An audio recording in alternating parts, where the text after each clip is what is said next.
ya ku nsonga ya boycott Uganda Film Festival olunaku lweggulo twatudde wamu ne baganda baffe ng'aba filmmakers especially abakwasaganya ensonga ez'enjawulo mu sekita yaffe ne tukkaanya ku nsonga semasonga naye ngenda kubamba wako ka recap katono ku nsonga eyo naye nga ekikulu kya byonna nsaba tujjukire n'ensonga ya UFMI nti tulina abakulembeze mu film sector abeefudde ekirala ng'omukulembeze ono mukulu Sinaani Kakembo.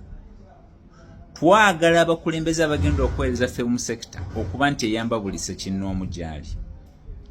Naye nga sinnajja ku nsonga eyo kuba yo nkulu. Nga Parliament twakkiriziganyizza oluvannyuma lwa meeting eyatudde olunaku lw'eggulo ne tukkiriziganya ne baganda baffe ne tugamba nti bw'oba oli awo ensonga eno katugikwatire wamu.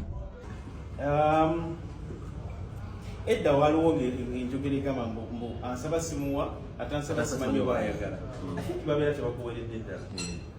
So Mr. Matambuze wagambye mbu politics era n'ogamba mbu ebyekyama siyakawanya 2016 UCC yatwala firimu Media Council.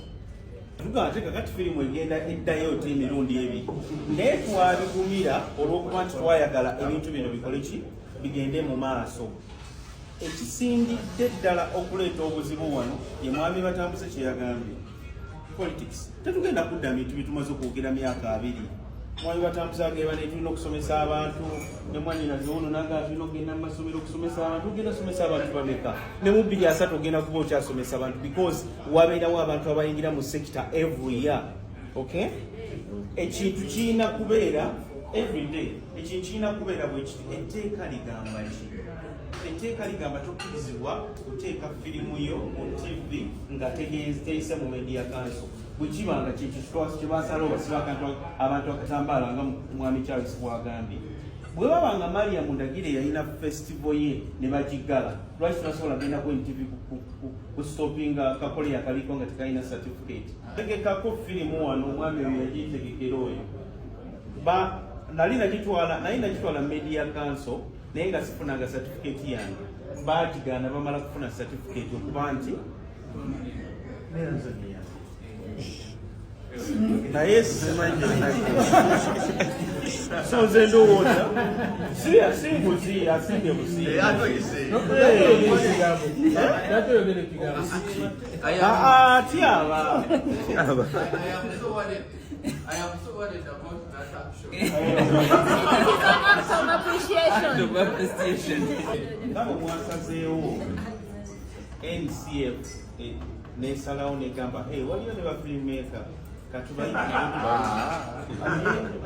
akodi njogera oba kuwakyogedde oba Mr. Batambuze yagambye tubadde this is the first meeting bafilmmakers ffe tubaddeeyo ma music era nabwe tubali tubawulira nga mugamba ba music because Uganda wano tulina attendance oba tulina ekiruba kiyita batya bwe tulaba omuzungu tulowooza omuzungu yasinga okutegeera kintu kyebagezaako okugamba olaye bwe tuyinza okukwasaganyiza ewamu ffenna tusobola okutuuka ku point entuufu wabula towakanira buwakanizi Media Council oba n'ebitongole enkola gye bikolamu.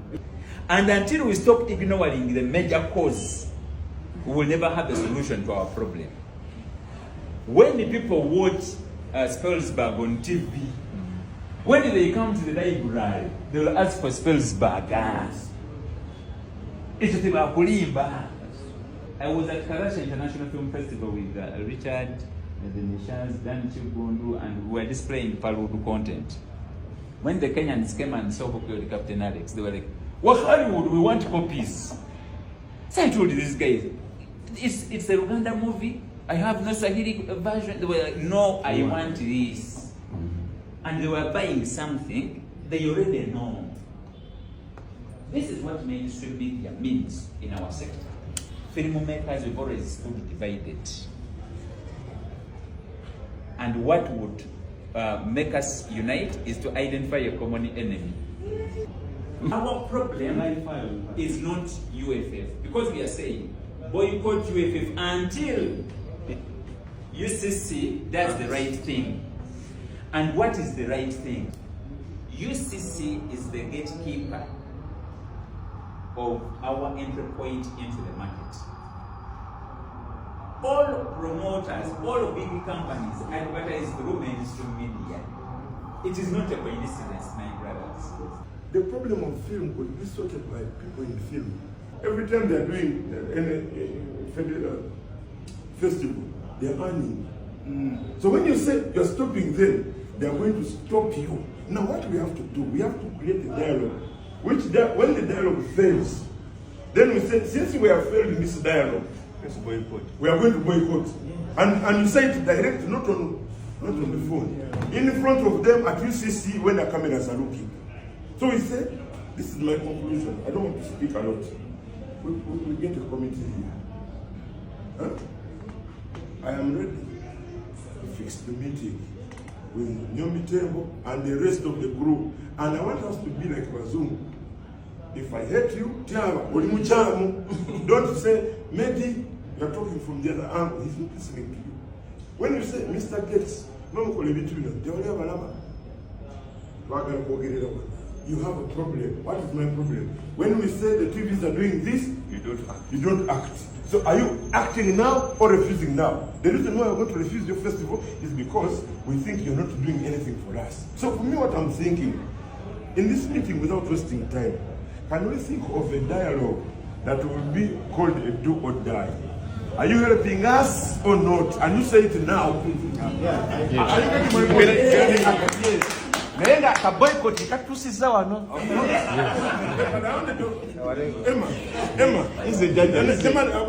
Olunaku olwaleero Uganda National Culture Forum esindise ekiwandiiko eri UCC ekyavudde mu meeting yaffe olunaku lw'eggulo. This is the document eyogerwako NCF gyeweereza Uganda Communications Commission nga erambika bulungi ensonga semasonga ze twakkirizganyizaako olunaku lw'eggulo. Emisajja gwe sookodde wano abantu balabe bulungi ebiwandiiko bino. Ng'era negamba request for engagement for an engagement meeting with NCF and the film industry leaders.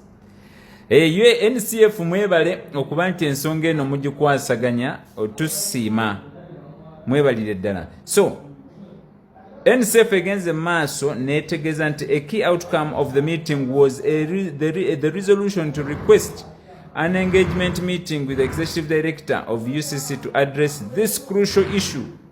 The airing of pirated and illegal films has adversely impacted the local film industry and was a major factor prompting one of the stakeholders to initiate a campaign to boycott the Uganda Film Festival. NCF nekino mukikonye kale tugenderawo. During the meeting, Palwood agreed to temporarily call off the boycott campaign against the UFF as we pursue a resolution through constructive dialogue. Ensonga eno ntuufu nnyo nti nga Palwood twakkirizganyiza ekyo kituufu. Ne tugamba we are calling off the boycott. Tuweeko omukisa ne baganda baffe okuba nti ensonga ngeri gye bagitegedde tukwasaganyize wamu. Era nga NCF egenze maaso n'esaba meeting, yes, the time is here.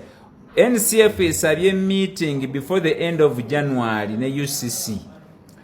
Meeting eno bw'oba oli awo yegenda otuviirako okusalawo ekyenkomeredde nti meeting eno nga NCF etudde ne UCC tukkiriza nti UCC ejja sobola okuwuliriza abo abatagivuma oba abo abalala eddoboozi ery'enjawulo okwawukanako n'eryaffe. Tulina okukkiriza nti ku luno tejjaggaana kuba bwe kiba nga NCF esituse ate nga ne ba filmmakers bannaffe nabo bakkiriziganyiza nti ekyamazima ffenna tulina ekirwadde kya piracy ekituye kitumalawo. Katusabe nti Katonda ajja tuyamba mu meeting eyo muveemu ebibala eby'enjawulo. So mu kaseera kano olunaku lw'eggulo nga tupozinze boycott UFF, mu kaseera kano nga bwe tuli nga tuli mu ggandaalo tulinda okusalawo kwa UCC nsaba obubaka buno bugende eri abakulembeze. Board of Directors Uganda Federation of Movie Industry, tewali gwe twakaka kuba board member. Buli kasitoba nga gwe weewaddeyo ng'oli mukulembeze, tetulina kwegayirira tuweereza. Mukulu Kakembo Sinaani ebyokuddawo oyisemu bamakers amaaso gwe mbwa gwe.